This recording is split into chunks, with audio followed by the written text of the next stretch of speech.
Is my child's development normal? Milestones, late talkers, and when to actually ask. A parenting guide from Creative Minds Montessori. Behind is usually just not yet. Milestones describe a window, not a deadline. Independent walking is normal anywhere from about 7 to 18 months. And since 2022, the official checklists mark what 75% of children can do by a given age, so a missed milestone is a cue to screen, not a diagnosis. Look at your whole child over weeks, support a lagging skill through play instead of drills, and bring real worry to your pediatrician. The one thing that means call today rather than wait is a skill your child had and lost. A mother watched other 2-year-olds trading short sentences while her son only grunted and pointed, then spent the night deep in early intervention threads. Another family's son was 16 months old and completely uninterested in walking. They had a cheerful line ready for relatives and a private Friday ritual of rechecking the charts. A father noticed his child's tantrums ran twice as long as his friends' kids. And one mother described her daughter at around 7 months stopping. She quit clapping, stopped turning to her name. For families, for situations, and only one of them describes the pattern pediatricians most want to hear about. Here's the single most load-bearing fact in child development. Milestones are a range, not a finish line. Independent walking is normal anywhere from roughly 7 to 18 months. And at 18 months a child with about 10 words is still technically meeting the language milestone, even while the child next to them narrates in 50. The chart is a wide-mouthed funnel that parents read as a stopwatch. The second fact explains most apparent backsliding: development is jagged, not even. When a baby's brain pours resources into a big motor leap like walking, vocabulary often plateaus, and that pause gets misread as falling behind. Now a piece of context almost no parent has been told.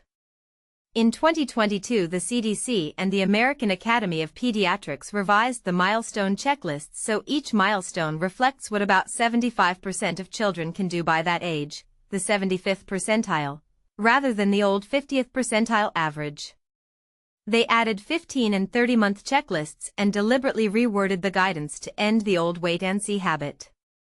The translation matters. A missed milestone on today's checklist means your child is among the roughly 25% who haven't done it yet. It's a screening trigger, not a verdict. Parents raised on the older average-based charts are comparing against a goalpost that moved. Underneath all of it is a simple statistical asymmetry. Your entire dataset is 1 or 2 children plus whoever's at the playground. Your pediatrician's dataset is thousands. That's why parental worry so reliably overshoots, and why asking the person with the big sample isn't a brush-off, it's the actual fix.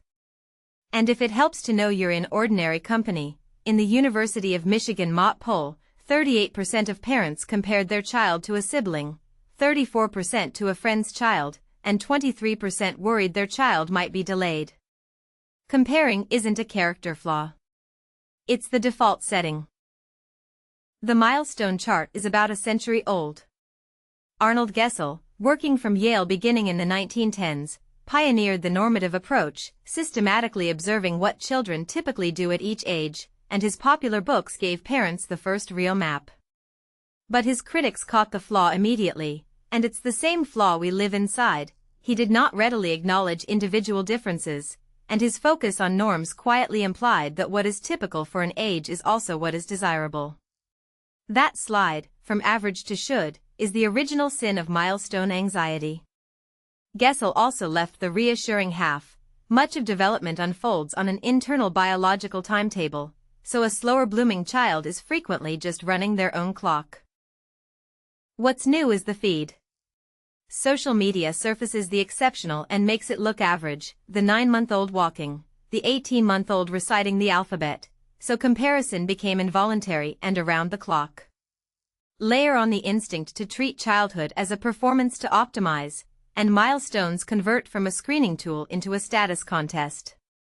The Mott poll caught the loop. 64% of parents who suspected a delay looked it up online, while only 4% sought advice through social media. So feeds function mostly as an anxiety generator, not an answer source. Where technology genuinely helps is the free, range-based CDC checklist and the Learn the Signs, Act Early app, used as a conversation starter for the next well visit rather than a 2 a.m. panic scroll. 3 well-meant moves, honestly. The first, the checklist deep dive. Google, the app, the milestone lists. The upside is real. These are legitimate screening tools, free and range-based, and they genuinely catch delays early when intervention works best. The catch is that endless searching is itself a symptom rather than a solution. Clinicians call it reassurance seeking, and it never actually satisfies. Reading a raw checklist without the 75th percentile context makes a perfectly normal range child look behind, and search results skew hard toward alarming outlier stories rather than the boring, common, fine ones. The second, comparing to siblings, cousins, and friends' kids. It's the most natural instinct there is and occasionally surfaces a genuine gap, but it measures your child against one arbitrary peer instead of the wide normal range, and it changes how you interact with your own child, which is the real cost. The third, drilling the lagging skill with flashcards or academic pre-K, attention to a real lag helps, and targeted therapy in the 0 to 5 window works. But pushing academics before a child is ready leads to frustration, anxiety, and sometimes a durable aversion to learning.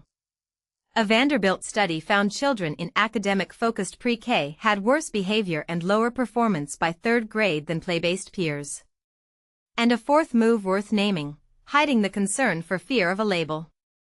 The label isn't the risk. The waiting is. The thread running through all 3 methods: stop measuring the child against one peer on one day, and start observing the whole child over time. Then act on patterns, in play, with a calm adult attached. Here are the 3. The first method, look at the whole child across all 4 domains over weeks. Development runs on 4 tracks at once: gross and fine motor, language, social-emotional, and cognitive, and because a growing brain funds one project at a time, a single lagging skill tells you far less than the overall trajectory. This is the oldest instruction in Montessori practice: follow the child, observe patterns rather than moments. So note what's happening in all 4 domains, not just the worry skill, and write it down, because anxious memory is a bad instrument. Track it over a few weeks rather than checking a calendar date.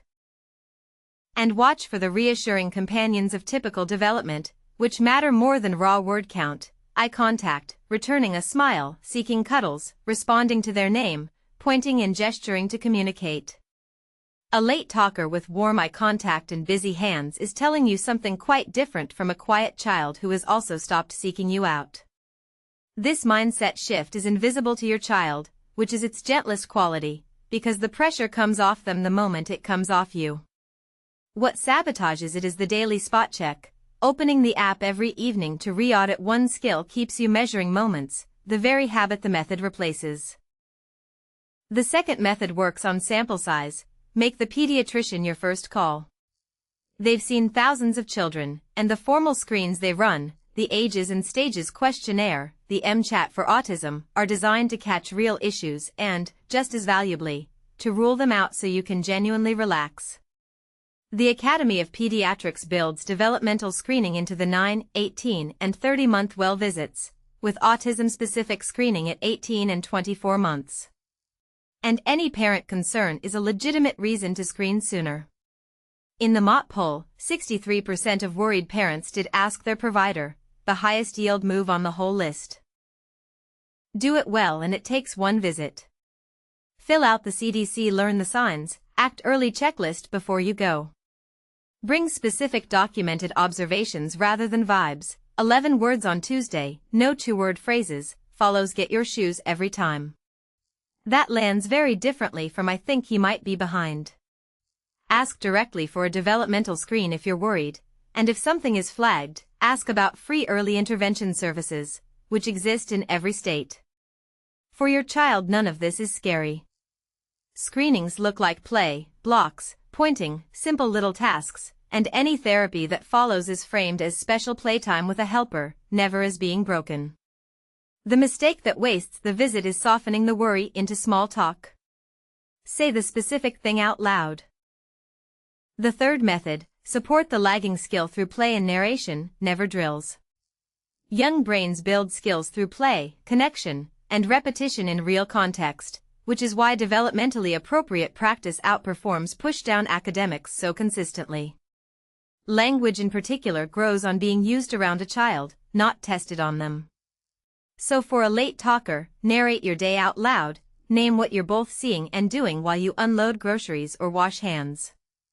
Follow whatever the child is already interested in and add one step beyond where they are. They say car, you say the red car is going fast. Vary your sentence complexity, sing, and read together daily. Protect unstructured play, blocks, painting, pretend, which builds language, problem-solving, and self-regulation simultaneously, none of which a worksheet does. Narration works from infancy. The interest-following and pretend play beats land hardest for toddlers and preschoolers. Expect it to be slow and unglamorous, you're adding reps, not flipping a switch, and progress shows up over months. The sabotage to watch for is drift, narration quietly turning into quizzing. What's this? What color?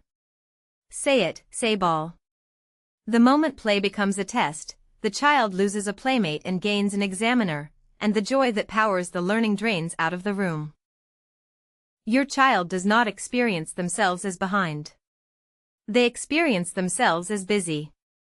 The toddler pouring every resource into learning to walk genuinely has less bandwidth for words this month. The pause domain starts moving again once the current project ships. What a child can feel, even before they have words for it, is the audit. When floor time turns into a silent evaluation, they lose a playmate and gain an examiner, and children read anxious hovering fluently. The unmet need under almost every behind is simply this, to be met where they actually are, given the next step from their level, in play, by a calm adult who isn't measuring them against a child they've never met. And a late talker is still communicating, pointing, gesturing, dragging you by the hand. Honoring that is honoring the child. This is the topic where a good childcare team is most underused. Only about 28% of parents even list their provider as an information source, and just 24% ask them when they're worried, which is remarkable, because a teacher is the one person besides you who watches your child all day. In a peer group, 4 months. In Montessori practice, structured observation is the core teacher skill, running notes on what a child gravitates toward, understands, and is ready for. That's a professionally trained second set of eyes on a much larger sample than any parent has, and it's usually free for the asking. A good program also runs on individual pace rather than a ranked race, with mixed age rooms where different children doing different things is simply the normal texture of the day. A weak program makes this harder in spottable ways. It drills flashcards while you're protecting play, it offers only he had a good day with no real observation behind it. It's staff turnover so fast nobody sees a pattern, and it either dismisses your concerns or alarms you over a single off day. So run the communication 3 ways. You tell the center what you're seeing at home, what worries you specifically, and the family context that changes how to read it, a bilingual home, a new sibling, a rough stretch of illness. The center gives you specific updates across behavior, social interaction, and skills, documented patterns, not fine.